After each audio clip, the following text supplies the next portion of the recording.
going to teach you how I went from never landing a kickflip to landing it every 9 out of 10 tries. And it's a simple 4-step technique that any skateboarder can implement.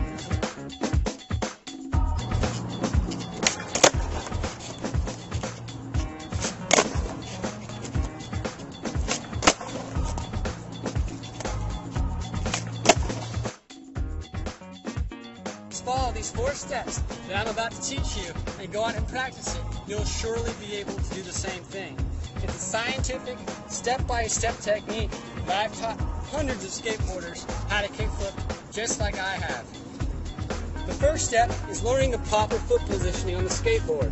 First step is getting your foot placement correct. Aiming your front foot towards the nose of the board. Getting your back foot on the tail of the board. Number 2, getting a good pop. With your back foot, you're going to place it onto the tail of the board. Your front toes should not be over the front of the board or over the back. When you hit down into the back of the board, you're hitting off of the big ball point on your foot. That ball point should be directly centered into the center of the board. Your front foot should not be too far back. It has to be above 50% of the skateboard, but behind these 2 up front bolts. And let me show you why that is. If your back foot is too far back, you're going to be doing too much work for your kickflips. Your front foot's going to look like that. Whereas, if your front foot is further up, it's going to be doing a lot less work. Number 2 is getting a good solid pop off the back of the board. The louder the sound of the pop, the higher the front 2 wheels are going to go, and the better of a kickflip you're going to be able to do.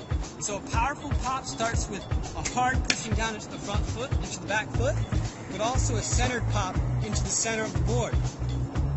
Step 3 is after you hit that pop, is to slide your front foot up to hitting this point on the skateboard. You draw a line down the center of your board and put a point 25% from this side of the board. That's exactly where you want to flick.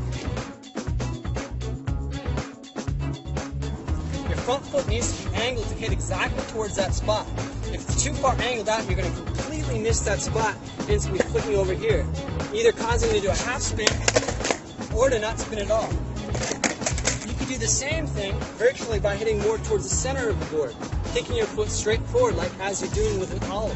That could bring the front of the board down, causing you not high enough to do the kickflip in the first place, or having you get a weird kickflip that's spun down like this.